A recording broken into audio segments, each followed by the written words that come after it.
स्वामी जी, आपका बहुत बहुत स्वागत है। लगातार पूरा देश आपके बारे में बात कर रहा है आजकल। सीताराम, बागेश्वर धाम की जय, सनातन धर्म की जय। और I am not baba, I am Dhirendra Krishna Shastri ji. तो मैं आपको धीरेन्द्र जी कह के बुला सकता हूं? बिल्कुल, धीरेन्द्र जी, शास्त्री जी, महाराज जी, इन संबोधन से, क्योंकि ना तो दाढ़ी मूंछ है ना हमने संन्यास लिया है जी। हाँ, नहीं, वैसे लोग कहते हैं कि आप बहुत हैंडसम लगते हैं और आपकी उम्र भी सिर्फ 26 साल है। तो मैं शुरुआत यहीं से कर लेता हूं। आप सिर्फ 26 साल के हैं। 26 साल तो एक ऐसी उम्र होती है जो जिस समय युवा हमारे ये सोच रहे होते हैं कि कौन सा स्मार्टफोन लेना है और कौन सी मोटरसाइकिल खरीदनी है और कहां जाकर नौकरी करनी है, और आप 26 साल की उम्र में ही इतने बड़े स्वामी या बाबा कह लीजिए या गुरुदेव कह लीजिए, आपके बहुत सारे नाम हैं, आप यहां तक पहुंच गए। तो ये सब हुआ कैसे?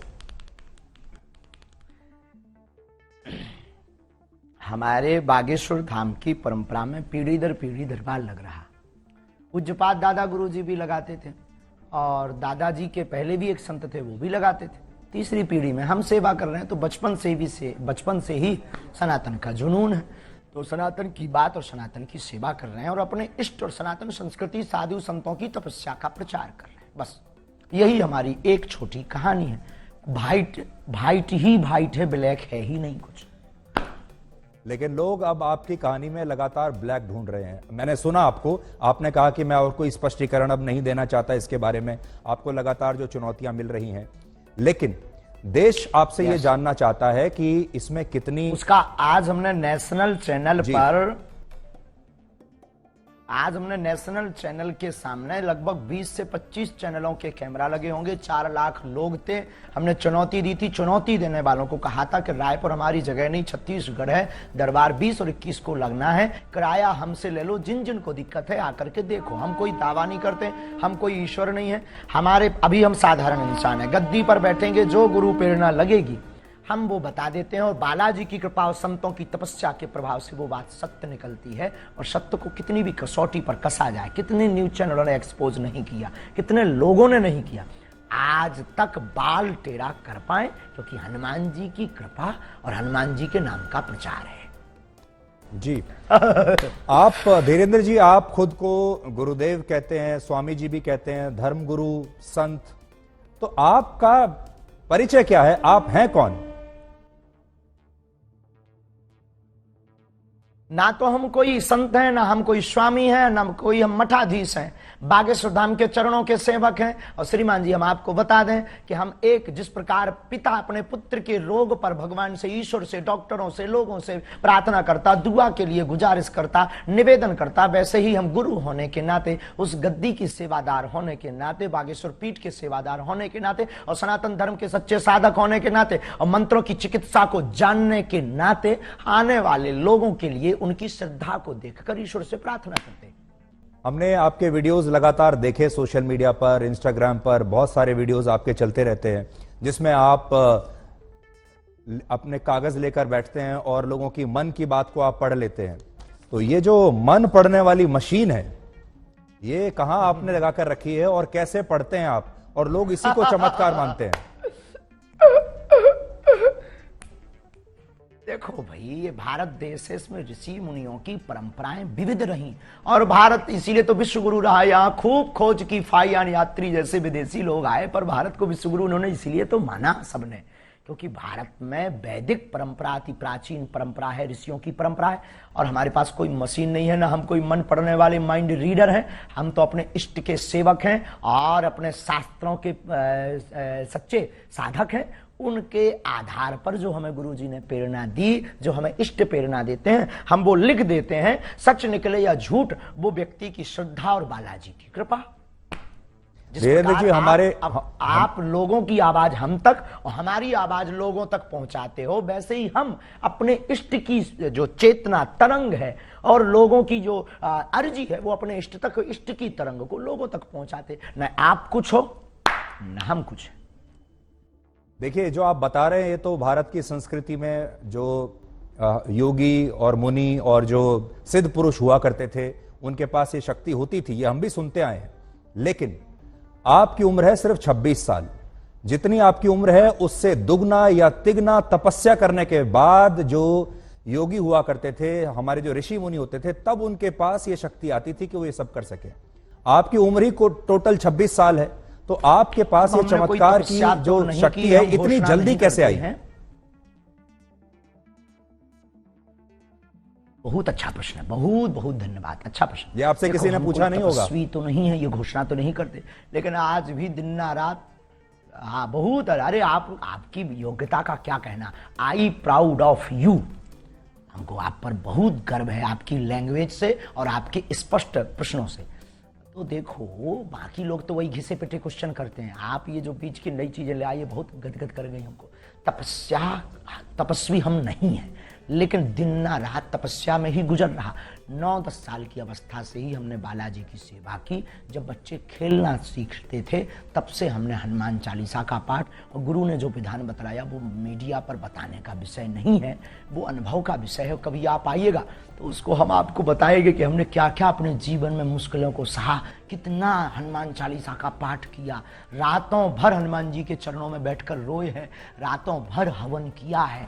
उसका ही ये परिणाम है जो आज सनातन संस्कृति का झंडा जगह जगह गाड़ा जा रहा है। और जो भोले भाले लोगों को धर्मांतरण कर रहे थे छोटी छोटी ट्रिक दिखाकर, ऐसे मिशनरियों के मुंह पर तमाचा।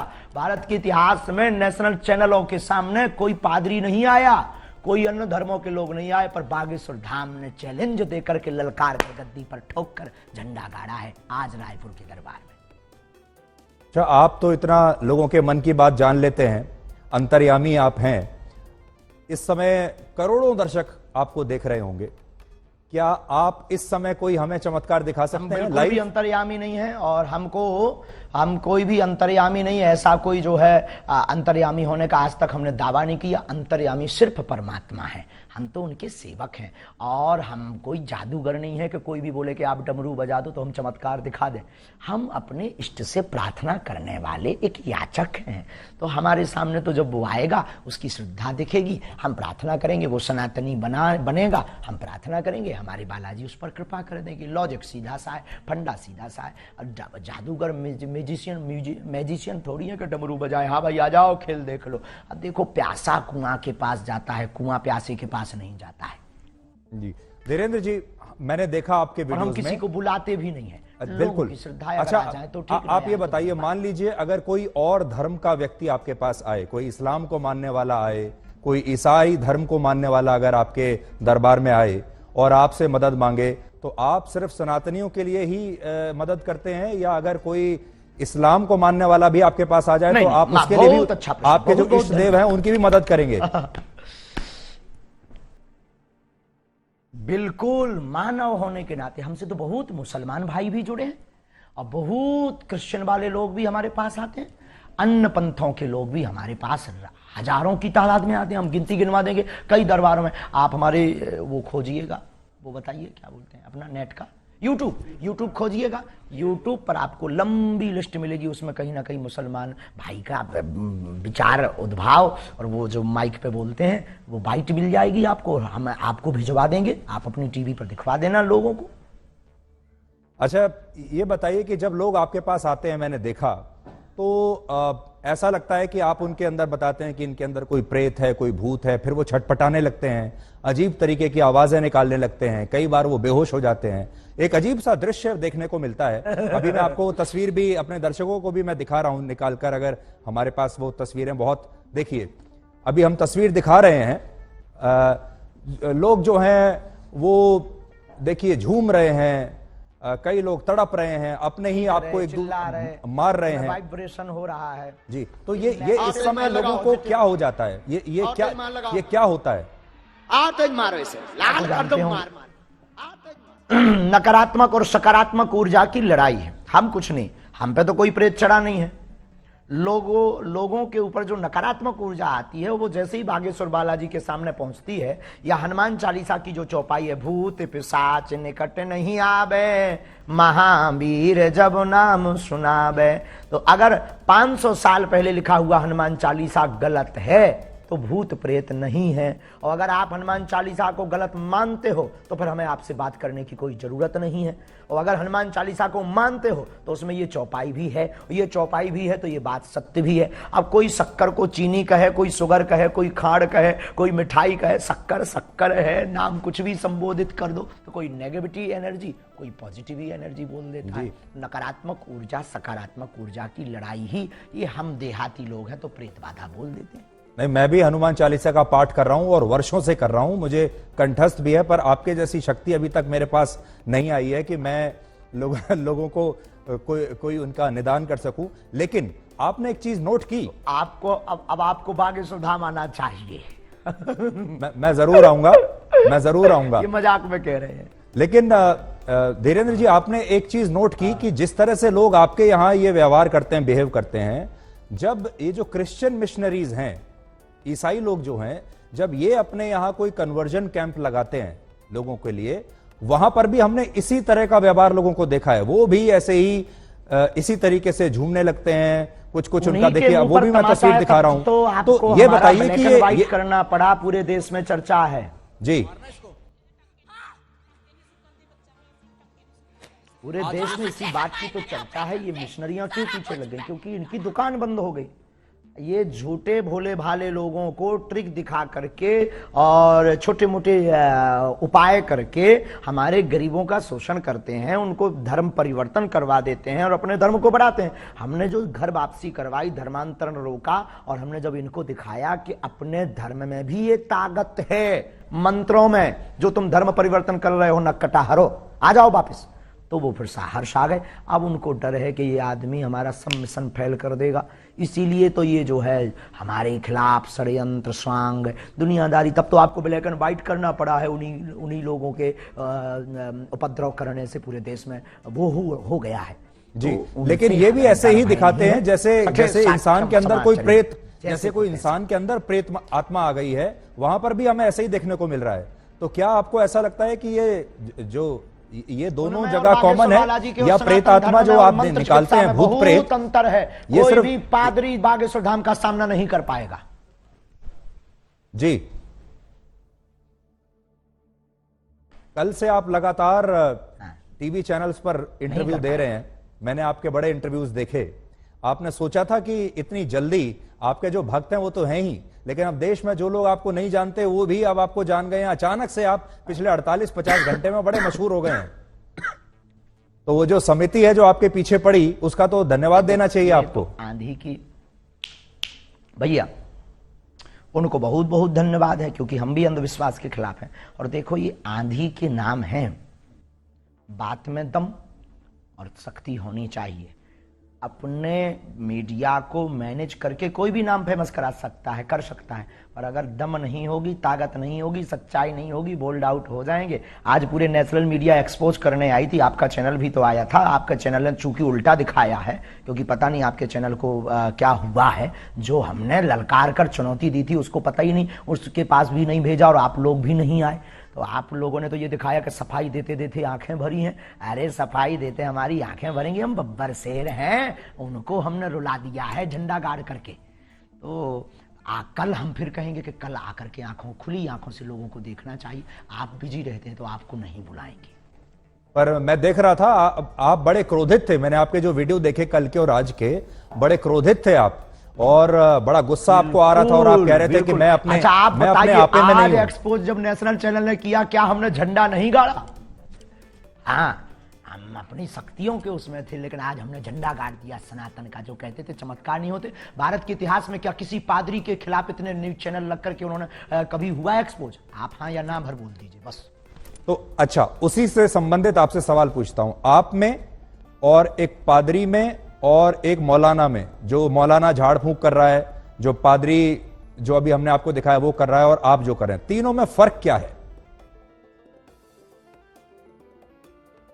बहुत सुंदर प्रश्न, very good, thank you very much my dear, I proud of you. उसमें और हम में, बागेश्वर धाम में यही अंतर है कि देखो, हम किसी भी प्रकार का शोषण नहीं करते, हम दक्षिणा नहीं लेते, हम अपने से नहीं जोड़ते। आने वाली चढ़ोतरी को हम गरीब बेटियों के विवाह में लगाते, 3 साल से निःशुल्क भंडारा करवाते और 2029 तक भक्तों के सहयोग से 400 बेड का विशाल cancer hospital and research institute centre बनवाने जा रहे हैं। हम दंगा नहीं फैलाते, हम शोषण नहीं करते, हम हलाला नहीं करते, हम डुबकी के नाम पर भगवान को लिए डराते भी नहीं है। हम सिर्फ श्रद्धा के नाम पर बालाजी की महिमा गाते हैं। इतने अंतर है, इसकी एक बहुत बड़ी किताब बनेगी। जी, लेकिन वो भी प्रेत ही निकाल रहे हैं लोगों के अंदर से, आप भी प्रेत निकाल रहे हैं लोगों के अंदर से, और लोग जिस तरीके से बिहेव करते हैं वो भी सेम लगता है। हम तो ईश्वर से जोड़ते हैं, हम कोई दावा नहीं करते, हम कैंसर नहीं मिटाते हैं, हम प्रेत नहीं हटाते हैं, हम भूत नहीं हटाते, इष्ट हटा देते हैं, बालाजी हटा देते हैं। आई एम नॉट मिरेकल मैन, हम बहुत साधारण और सरल आदमी। अच्छा, आपसे ये जानना चाहते हैं, जब आप अपने दिन की शुरुआत करते हैं, जब आप दरबार लगाते होंगे, हजारों लोग आते हैं, उनमें से आप कुछ लोगों को चुनते हैं, वो लोग आपके पास आते हैं, अपनी समस्या बताते हैं, उन लोगों को आप कैसे चुनते हैं? पहली बात। फिर जब वो लोग आते हैं तो आप उनको कहते हो मुझे पहले से ही पता है कि आपकी समस्या क्या है, कागज पर आपने लिखी होती है। ये सब आप, इसकी तैयारी आप कैसे करते हो? सुबह सुबह आप उठ के हनुमान जी से पहले कह देते हैं कि भाई आज मुझे शक्ति चाहिए? कोई तैयारी नहीं है, कोई प्रयोजन नहीं है। नहीं, ये सब नहीं है। वो तो जाके गद्दी पर आवाहन करते हैं कि जिनकी पर्चा बनना हो आप मन में प्रेरणा दीजिए। तो वो मन में प्रेरणा दे देते कि भाई अमुक व्यक्ति को बुला लीजिए, नीरज को बुला लीजिए, धीरज को बुला लीजिए, विवेक को बुला लीजिए, इनको बुला लीजिए। ऐसी मन में प्रेरणा लगती, वो वहां बैठा होगा, ऐसे कपड़े पहना होगा। अब जैसे आज एक अद्भुत हो गया, अब कोई कहे कि तो माइंड रीडिंग हो सकता है। आज हमने आप में से किसी एक पत्रकार को कहा कि जाओ तुम जिसको उठाकर लाओ, उसी का पर्चा हमने पहले से ही बिफोर टाइम बनाकर रख दिया। अब वहां पूरी विज्ञानता शून्य हो गई। वहां दिमाग खराब हो गया सबका जी। और हमने कह दिया कि आप सब पत्रकारों में से 2 पत्रकार, नेशनल चैनल लगे थे, हमने कहा था 2 पत्रकार हमारे सामने भेज दीजिएगा। 2 पत्रकारों की हम अर्जी लगा देंगे। 2 की हमने लगा भी दी, ऐसी लगाई, अरे झंडा गड़ गया सनातन का। आज की लिंक जरूर सबको भेज दीजिए, दिखाइएगा आज का दरबार। हाँ, आप मुझे भेज दीजिएगा। अब मान लीजिए इतिहास में हुआ है। यही प्रश्न दूसरे तरीके से पूछता हूं। मान लीजिए मैं आपके दरबार में आऊं, मैं आपके सामने बैठा हूं, आपने मुझे बुलाया और मैं आपके सामने आ गया। अब आप मेरे जीवन में क्या चल रहा है और क्या होगा आगे, ये कैसे पता लगाते हैं? आभास होता है। देखो, हम कोई अंदाजा तो लगाते नहीं, आभास होता है। हम प्रार्थना करते हैं, पेन कागज कलम लेते हैं, ध्यान में अंदर ही अंदर जाते हैं कि हाँ प्रभु कृपा करो। तो सनातन धर्म के उत्थान के लिए जो उन्होंने हमें चेतना तरंग दे रखी है, वो तरंग हमें प्रेरणा दे देती, हम कलमबद्ध कर देते हो, कह देते अच्छा प्रभु लाज रखना अपनी भी और हमारी भी, और वो सत्य निकलता है। बस इतना लॉजिक है। ये लॉजिक परे है, इसी का नाम तो सिद्धि है। जो समझ में ना आए वही तो चमत्कार। अभी आप लगा सकते हैं ध्यान मेरे बारे में? आज से 30 साल पहले कोई कहे कि आप देश विदेश में बैठे सकते, देश विदेश में बैठे लोगों को वीडियो कॉल पर आप तुरंत बात कर पाएंगे। 30 साल पहले ये कोई कहता था तो कहते कितना झूठबाज आदमी है, मूर्ख आदमी है, ऐसा हो ही नहीं सकता, ये तो चमत्कार होगा। लेकिन आज सहज है।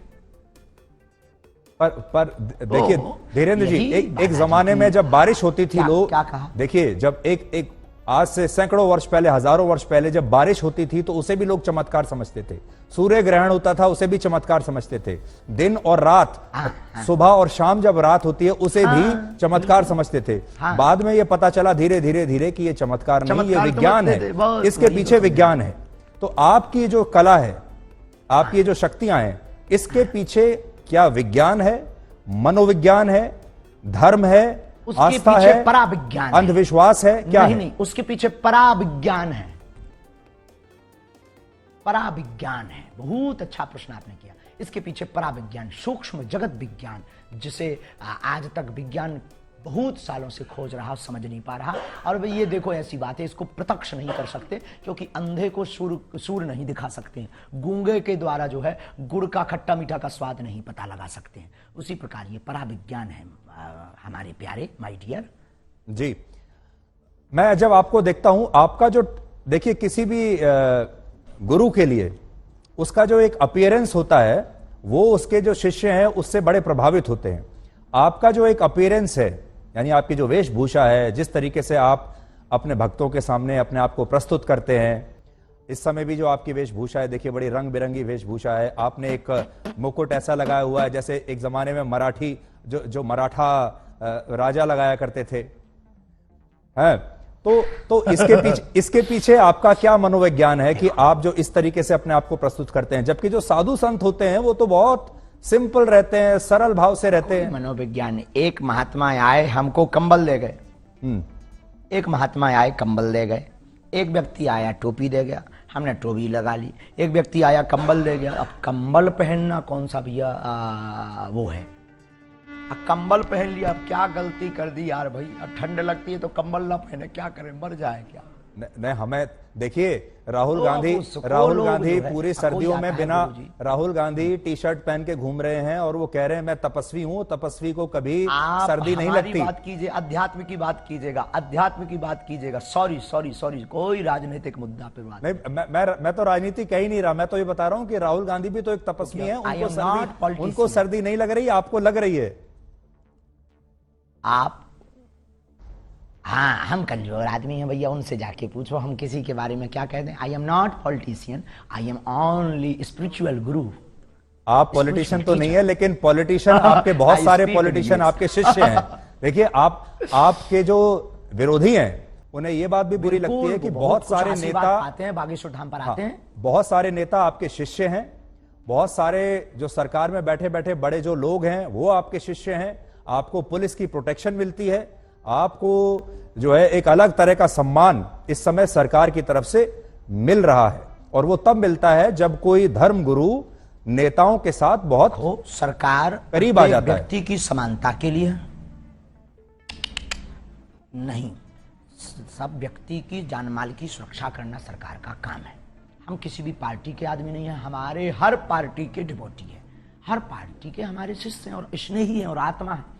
अब रही बात इसकी पुलिस की आदि की, तो ये जो मिशनरियों ने और आपके पास जो न्यूज़ें आई हैं, जो ये भ्रम फैलाया, ये जो षड्यंत्र स्वांग किए, उसके डर के कारण कहीं माहौल खराब ना हो जाए, कुछ भी हो जाएगा तो माहौल डिस्टर्ब होगा। तो एक धर्म गुरु के प्रति अपनी उन्होंने निष्ठा दिखाई है। रही बात नेताओं का चेला बनने की, धर्म से राजनीति चलती है, राजनीति से धर्म नहीं।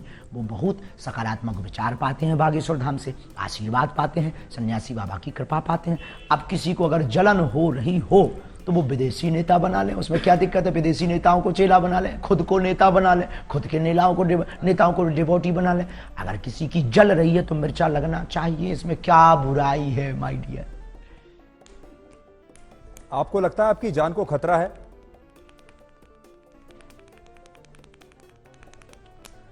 ये जो प्रपंच हो रहे हैं हमें, देखो मरना बार बार है नहीं है, एक बार बचना नहीं है, इसलिए हम बहुत स्वच्छंद आदमी और बहुत दिल खोल कर बोलते हैं। बाकी जो होना है वो तो होना ही है, लेकिन पीछे तो लगे ही है, ये भी नहीं कह सकते कि नहीं लगे। छतारी में हमने घोषणा कर दी थी, इस षड्यंत्र जो अभी आप लोग लेके बैठे हैं, ये हमने आज से 1.5 महीना पहले, लोग हमसे कह रहे हैं आपके ब्लैक एंड व्हाइट पे ये दिखा देना। छतारी में हमने कह दिया था कि अब हमारे खिलाफ षड्यंत्र होगा, अब वो हो गया।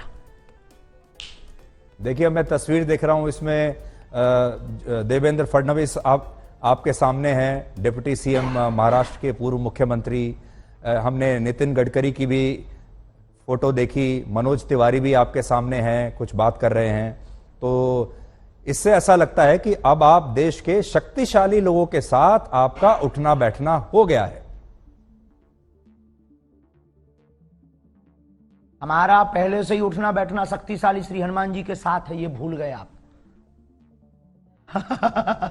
पूरे आला वर्ल्ड के मैनेजमेंट गुरु लॉर्ड हनुमान के साथ हमारा उठना बैठना है 11 साल की अवस्था से। वो दिखाइए जरा फोटो। आप लोगों की समस्याओं का निदान करते हैं, पर्सनल समस्याएं जो लोगों की होती हैं, किसी की कोई बीमारी है, किसी की प्रमोशन नहीं हो रही, किसी को और कोई दिक्कत है, आपने कभी आपको इस तरह का आभास नहीं हुआ जिससे पूरे समाज का फायदा हो सके, पूरे देश का फायदा हो सके? कभी आपको ऐसा आभास नहीं हुआ कि आप पहले से बता सके कि भाई कोविड आने वाला है, सावधान हो जाओ, कोई आतंकवादी हमला होने वाला है, वो आपको पहले से पता चल जाए? बहुत अच्छा, ये भी बहुत अच्छा। देखो कोई अर्जी लगाता है तो हम उस आधार पर, जैसे हमारे पास राजनीतिज्ञ लोग आते हैं तो वो पूछते हैं प्रदेश का हाल क्या होगा, तो हम बता देते हैं भाई ऐसे ऐसे संयोग बन रहे हैं। हम कोई, आई एम नॉट भविष्य वक्ता, हम कोई ज्योतिषाचार नहीं है, हम भविष्य वक्ता नहीं, हमें जैसी प्रेरणा लगती है हम बता देते भैया ऐसा होगा। अब कोई अर्जी ना लगाए तो हमारी बात को कौन सुनने वाला है, कौन हमारी बात को इतना सुनेगा, और कौन नियम मानेगा, कौन नियम करेगा, कौन आएगा। बाकी विश्व कल्याण की मंगल कामना हम प्रतिदिन करते हैं कि ईश्वर जो होना वो तो होना ही है, पर विश्व का मंगल हो। शाहरुख खान की नई फिल्म आ रही है पठान, उसका विरोध करने के लिए आपके दरबार में किसने अर्जी लगाई थी?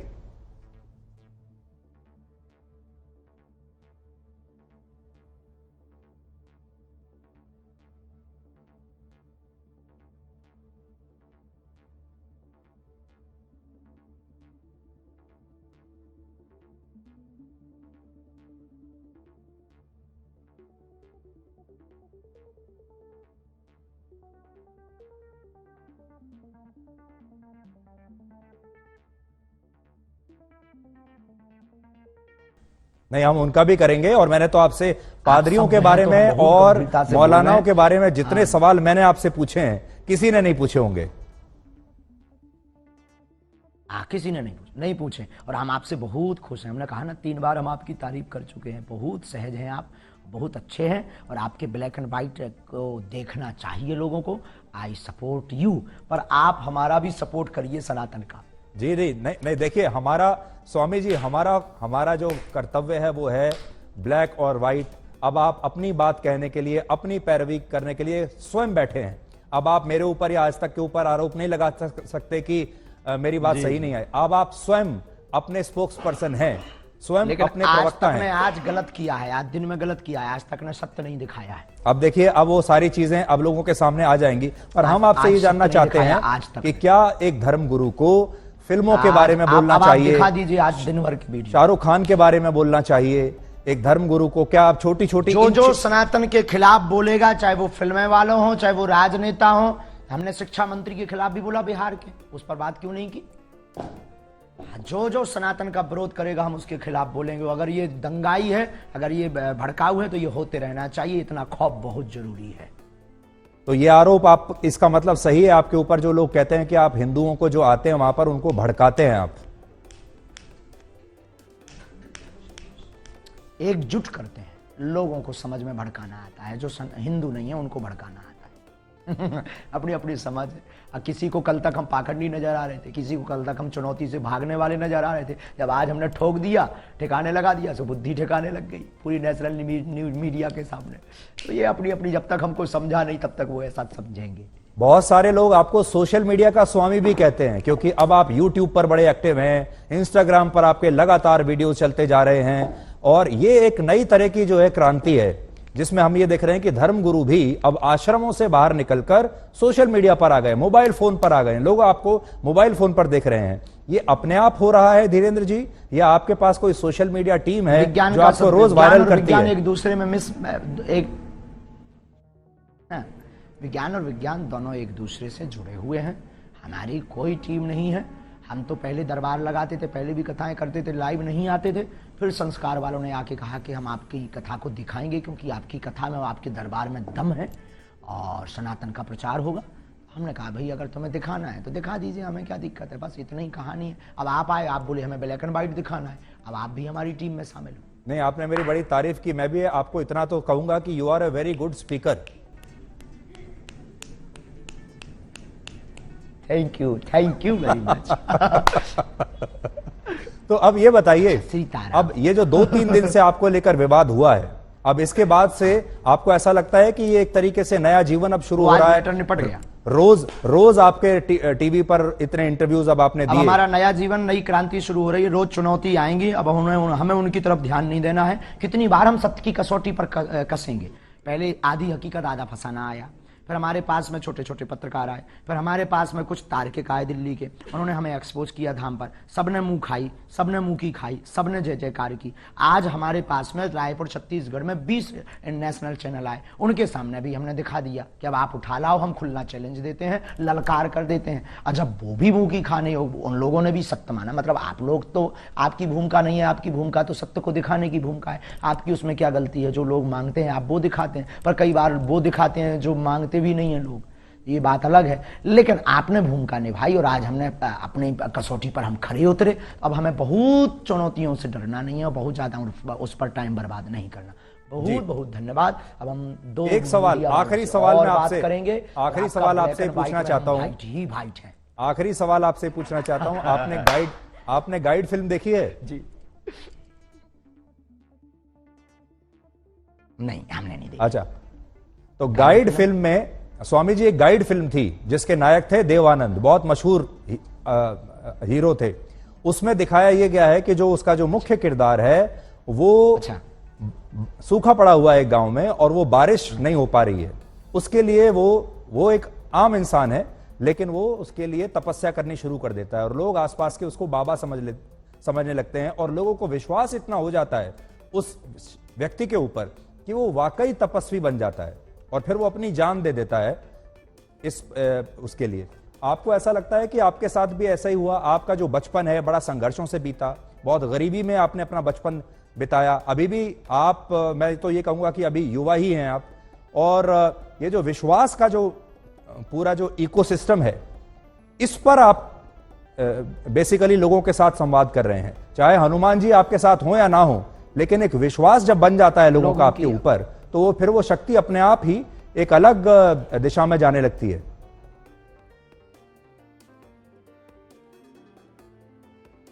बहुत अच्छी बात बोली, ये लॉजिक वाली बात बोली है और इस बात में बहुत ताकत और दम है। देखो, हमें हनुमान जी ने चुना है और रही बात लोगों की श्रद्धा की, श्रद्धा टूटती और बनती रहती, लोग स्थिर नहीं रहे किसी के नहीं। दूसरी बात, इस विषय पर हमारा सिर्फ यही कहना है कि हमने कभी अपने से लोगों को नहीं जोड़ा, लोगों की बाहें पकड़कर हनुमान जी से जोड़ा। अगर ये गलत है तो क्या कहते हैं? बस हम ना कोई तपस्वी हैं, ना हम कोई बहुत साधारण भाषा में बोलें कि बहुत बड़े चमत्कारी हैं, साधारण इंसान है।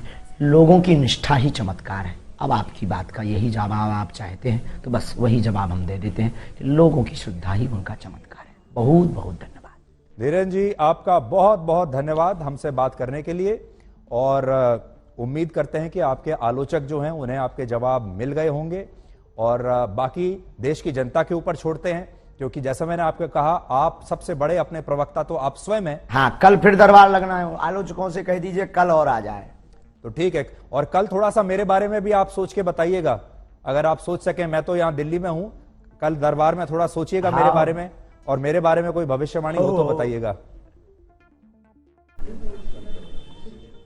अरे अब आपके बारे में क्या करना, सामने कर देंगे, इस पे तो ये हो जाएगा कि कंट्रोवर्सी हो जाएगी, कुछ उल्टा निकल जाएगा मुंह से। जी, तो कंट्रोवर्सी तो खैर ठीक है, तो विवादों की आपको आदत पड़ गई होगी अब तक तो, और इसका मतलब यह है कि आपके अगर दुश्मन बढ़ रहे हैं, इसका मतलब आपके शिष्यों की संख्या बढ़ रही है, इसलिए आपके दुश्मन भी बढ़ रहे हैं। आहा, बहुत गजब की बात, बालाजी के समर्थक बढ़ रहे हैं। धीरेन्द्र जी, बहुत बहुत शुक्रिया हमसे बात करने के लिए। Thank you very much, you are a good speaker. जय श्री राम, सनातन धर्म की जय।